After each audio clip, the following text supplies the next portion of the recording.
Attention, the following broadcast has been approved by Outcasted OC. Viewer discretion is advised. Incoming transmission in 5, 4, 3, 2, 1.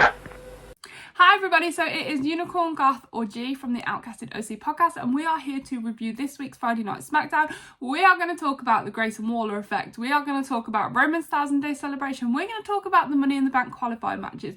Before we get into that though, please do subscribe and check out our channel and all of our social medias. Let's go. So as we went into this week's episode of Friday Night SmackDown, we are first greeted with a bit of a video package of Roman Reigns' entire reign as Universal and the Undisputed Champion, but the 1,000 days is for the Universal Champion. He has had the Universal Champion for 1,006 days to date on SmackDown. So we're greeted with a little bit of a timeline where it goes through all his defences and all his wins with the bout, and it also shows along the line all the people that he has surpassed with their reigns as Universal Champion. So it's got like, it had like John Cena and his champion, I don't know exactly how many days people had them for, but it showed like a load of superstars along the way and how many days they'd held the belts for, along with Roman's defences with the bout, and then when he won the WWE bout as well at WrestleMania, all the way up to the current period of time, which I thought was really cool. So then we are greeted by Austin Theory in the ring with a mic, and he's talking about how he wants to celebrate Roman and how this episode is like celebrating Roman. But then he goes on to talk about himself, and he's like, maybe we should include the greatest US champion that we've ever had. Together we could be like 1,209 days combining like their reign together, and it was quite funny. But then he goes on to talk about how he beat Cena at WrestleMania, and how if they keep feeding him people like Sheamus, he's going to be like the best US champion because he'll be the US champion forever. And I thought it was really funny. It was a really cool segment. And then he was like, I'm going to have a celebration for 200 days, 300 days, 400 days, because I'm going to be the US champion forever. And it was really cool. It was really cool. And then Pretty Deadly made their entrance because we are actually having a 6-man tag match of Austin Theory and Pretty Deadly versus the Brawling Brutes. So yeah, we went into that match next. We started with Ridge and Elton Prince started the match. It was a pretty solid start. It was a really slow build up, but the Brawling Brutes never fail to put on a good match, and I feel like they really elevated Pretty Deadly with their like recent match on Friday Night SmackDown, as they've only just joined the roster. But the match had a really good build-up. It was a bit slow starting, and as we got about halfway through the match, it got really interesting. They started doing the bigger moves. It was very back and forth between the 6 of them to start with, but then we got to the point where Sheamus did a backbreaker on every single one of them, Elton Prince, Kit Wilson, and Theory in the ring, which was then followed up by a triple white noise from the Brawling Brutes to all 3 of the other opponents. Sheamus then did a bro kick to Theory, and Pretty Deadly pulled him out of the ring to avoid any kind of like pin from Sheamus or anything. The match was really fired up at this point. Like, you could see Sheamus was like getting really like, ugh, and Butch, we all know what Butch is like. He's like, bam, bam, get me in, I want to fight. You know, we really love to see that. So as they all make their way back into the ring after Sheamus jumped out of the ring, and then Butch jumped out of the ring onto all of them. They all make their way back into the ring. We end up with a triple chest beat from the Brawling Brutes to Pretty Deadly and Austin Theory. One had each of them, and they were like slapping their chests to just over a 10 count, which was cool. And then after that, Pretty Deadly actually hit the split milk on Ridge, and Theory pinned for the Yes Boys win. Overall, it was a great match. It was really interesting. I do like this feud that Theory and Sheamus have got going on, but yeah, I'm really enjoying it. So after the match, we hit a backstage segment of Paul Heyman and Solo Sikoa, where Paul's just talking to Solo about how he's going to go and speak to Adam Pearce about keeping the Usos away from Roman's celebration tonight to make sure that they're not there, they don't show up, they don't ruin anything. Solo didn't really respond to Paul Heyman. As Paul Heyman walked off, he kind of just looked at him, but there was no response from Solo whatsoever in that entire segment. So we then hit another backstage segment, which is the OC, which is made up of Mia Yim, Carl Anderson and Luke Gallows, and of course AJ Styles. The 3 of them were wishing AJ Styles a happy birthday because it was AJ Styles' birthday, and AJ says, there is no better way to celebrate my birthday than seeing you guys beat Hit Row. So then we move into a match of Luke Gallows and Carl Anderson versus Top Dollar and Ashante from Hit Row, with obviously AJ, Minchin and B-Fab all ringside. So the match started with Ashante and Carl Anderson, which very quickly swapped over to Top Dollar and Carl. We then had a bit of a bit where the ref was distracted by Top Dollar and B-Fab comes in and like hits Carl Anderson from ringside, but the ref obviously didn't notice this because she was too busy having a dispute with Top Dollar. The match was really good. It was a general tag match, you know, back and forth from all of them. Some really good moves from the OC, some really good moves from Top Dollar. I'm not sure I like what Hit Row are doing. They've just turned heel. I'm not really a Hit Row fan at the moment. They don't sell themselves to me because I don't see them do a lot, which is a shame because I would imagine they are a great group when they get their momentum going. But it was a good match. Unfortunately, Luke and Cole did hit the Magic Killer and they pinned to win the match. As they finished the match, Top Dollar comes in to like fight, but AJ jumps on the rope, hits the phenomenal forearm on Top Dollar, and that ends that match. So after that, we then hit another backstage segment, this time with Paul Heyman and Adam Pearce. Before Paul Heyman even says a word, Adam is like, I know what you're here for. I've cancelled the Usos travel. I've double securityed the building. There is no way they are getting in to ruin this celebration for Roman. Heyman kind of smiles, pulls his phone out and goes, call Roman Reigns, and walks off. Okay, so then we move on to the Grayson Waller effect, whose special guest tonight was Asuka and new Raw Women's Champion. So it starts off with a little flashback of Asuka's win at Night of Champions, where she defeated Bianca for the Raw Women's Champion. That was a great night. If you haven't seen the Night of Champions podcast, you need to go check that out. If you haven't watched Night of Champions, you also need to go watch that because it was a really good pay-per-view. And then they're talking about Bianca. Asuka's like making motions of like the mist in her mouth and how she like stabbed it in Bianca's eyes to win and stuff. As that happens, we are then interrupted by a entering Io Sky, who then, her and Asuka are like spitting Japanese back and forth at each other. I wasn't sure what they were saying, but I'm pretty sure they were like going at each other. Oh, I really don't know.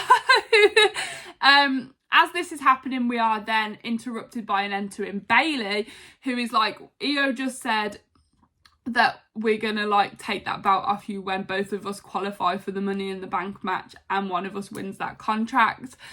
As Bailey is saying this, we are then interrupted by Shotzi, who enters and also talks about how she's gonna win her Money in the Bank qualifying match and take the contract.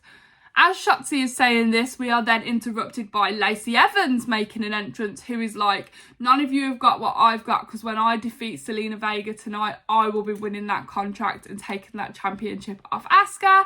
As Lacey Evans is saying this, we are then interrupted by Selena Vega making her entrance. And she comes out all like saying that everybody's underestimating her because of how she nearly defeat Rhea at Backlash, and she was saying that none of yous have got a chance because she's going to beat Lacey Evans to get her qualifying place to win the contract at Money in the Bank. At this point, Asuka has made her exit from the ring and is back up at the top of the walkway with all the girls in the ring, and Grayson Waller's just there like, I don't know what to do. Asuka gets a mic and she's like, nobody's ready for Asuka. But as she says this, Bianca actually comes in and attacks Asuka. And then we get a load of refs and loads of officials coming out trying to take Bianca off Asuka. Because obviously Bianca's obviously really fired up from her loss at Night of Champions, and she now doesn't have the belt. She's obviously furious that that Asuka has taken the belt from her. So yeah, she's really roiled up and ready for a fight. But yeah, that was the Grayson Waller effect. So we move on to another backstage segment, this time with Adam Pearce and Cameron Grimes. They were watching the Baron Corbin, Carmelo Hayes interaction on NXT on the screen, and Cameron Grimes was like, yeah, he did that to me last week on SmackDown. And And then Adam Pearce is like, wow, he is a free agent, so he will be appearing on NXT again next week. And Cameron was like, don't worry, if he comes back to SmackDown, I've got this, I'll deal with him. So that's an interesting one. I don't know if we're going to see Baron Corbin on NXT more, going for Carmelo Hayes, or whether he's going to come back to SmackDown and have a feud with Cameron Grimes. But either way, that would be cool. Baron Corbin doesn't really know what he's doing right now. He's kind of neither there or here. He kind of doesn't have a slot in anywhere. So we then quickly move on into our first of the women's Money in the Bank qualifying matches, which is Lacey Evans versus Selena Vega. I don't understand why Lacey Evans has a chance at qualifying for the Money in the Bank match. Let's be real. So I'll first say that I am a Lacey Evans fan. I really, really enjoyed Lacey Evans before she went off to have her child.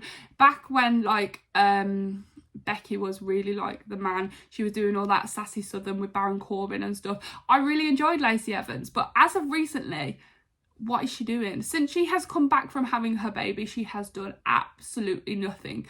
There is plenty of other women on that roster that deserve that chance to qualify more than she does. So I'm not understanding where this has come from at all. But anyway, Lacey is really going in on Zelina Vega to begin with. Like, Zelina doesn't get a chance to even get up and even come back at Lacey with any moves because she's like literally in. The match wasn't very long at all for a women's match. What more can we say? It always happens. I feel like they were very cut for time because within the last 30 minutes we had 2 qualifying matches and Roman's celebration. So I feel like they had to make them quick matches anyway. But after a couple of minutes in, Vega finally manages to get up and she hits a code red on Lacey Evans to win her spot in the Money in the Bank qualifying match. I am so freaking happy that Selena Vega won that match because, like I said, I don't think Lacey Evans deserves to qualify for Money in the Bank yet. I feel like she needs to earn her way back into the roster for something like that because she definitely hasn't done anything since she's come back. So I feel like she needs to work her way up to what would have been the chance to qualify. And as I said, there should have been plenty of other women on that roster that deserve that spot over her. So we then skip to a backstage segment of the LWO where they are congratulating Zelina Vega on her qualifying for the Money in the Bank match. And then Santo Escobar's like, we will be happy when I qualify as well. So Santo Escobar has a qualifying match on SmackDown next week for Money in the Bank. And then Ray comes in and he's like, yes, we can see it now. Zelina Vega and Santo Escobar, Mr. and Mrs. Money in the Bank. And I really enjoyed that. And I think that would be really cool if they went with something like that. Like both the LWOs win the Money in the Banks. That would be really cool. But there is somebody else I feel like needs to win the men's Money in the Bank more than Santo Escobar. So we then move on to our second qualifying match for the Money in the Bank of the night. This is a men's qualifying match for the men's Money in the Bank ladder match. And it is between Montez Ford of the Street Profits and, yeah, LA Knight, baby. So I actually really wanted LA Knight to win this match. And I really want LA Knight to win Money in the Bank also. So this was a good match as well. Montez Ford never fails to put on an excellent performance. He is such a genuinely talented athlete in the Street Profits and solely. He never fails to have me on the edge of my seat like, oh, what's going to happen? And LA Knight is so over right now that he is also in a position where, I don't know how to word this, like, everybody's so excited for him and what's to come for him. And I feel like he is definitely due like a mid-card win at some point because he has gone from here to here in a matter of weeks. Like since his feud with Bray Wyatt, he's just gone up and up and up and up and up. And I am here for this. Like, I'm so here for this. But anyway, the Money in the Bank qualifying match between Montez Ford and LA Knight, it was very back and forth to begin with. They were both very in control. You could see that one was going for a move, then another was going for a move. And it was very, very, like, flowed. It flowed really well. I was really unsure on who was going to win this match from the beginning, like, because you couldn't tell. You couldn't see either of them getting tired or getting exhausted. They were really, like, going for it. Montez Ford did hit a rock bottom on LA Knight, and I genuinely thought it was over at this point. He went in for the pin on LA Knight, but he did manage to kick out on A2. Montez Ford then went up onto the top rope and jumped but missed and went over. He comes in and Montez Ford does a roll on LA Knight, who then counter rolls onto Montez Ford. And because the ref was too busy tapping, he grabbed the rope and managed to secure the win for the Money in the Bank ladder match. He did cheat, but you got to do what you got to do. And now LA Knight is in the men's Money in the Bank ladder match, which I'm really excited for because I am going to Money in the Bank in London. And I'm so excited to see LA Knight. And I really, really want LA Knight to win this match. As LA Knight did win the match, so he did go and grab a ladder from understage, put it in the middle of the ring and stood under the belts, and he was like, yeah, it was so cool. It was really cool. So after that Money in the Bank qualifying match, I assume while they were setting up for Roman, we did go into a little video package for Alba Fire and Isla Dawn. So it was, the video package was very witchy, very scary, very spooky. I don't know what they're doing with these two, and I'm really, really confused because they've had a couple of squash matches where they've literally squashed jobbers. They're still holding the NXT tag belts. We can't even put them into the women's tag division because they're still holding the NXT women's tag belts. They need to drop those tag belts. I feel like they should have never have been able to bring them to SmackDown. They should have had to have vacated them exactly like Indy Hartwell had to do with the women's NXT belt. So I feel like they're a good tag team. They're definitely a good tag team and they would be great staples in our tag team division on the main roster, but they really need to let those tag belts go first. The NXT ones. So we finally reached the point of the night where it is Roman's 1,006 days celebration for holding the Universal Championship. To start off, the man, the game himself, Triple H, makes his entrance to the stage, well, to the ring, as we assume he's going to congratulate Roman on his 1,000 days.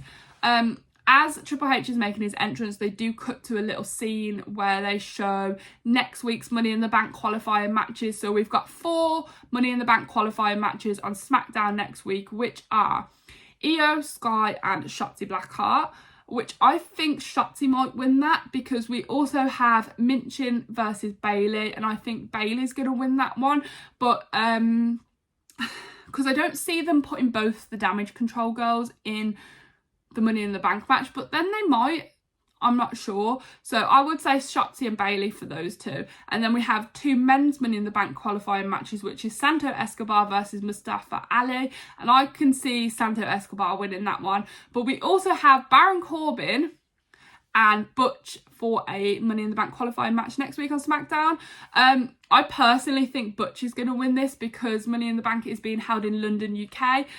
Butch is from Birmingham, UK, which is where I am also from. So I think they will put Butch in that match because it's in a UK crowd.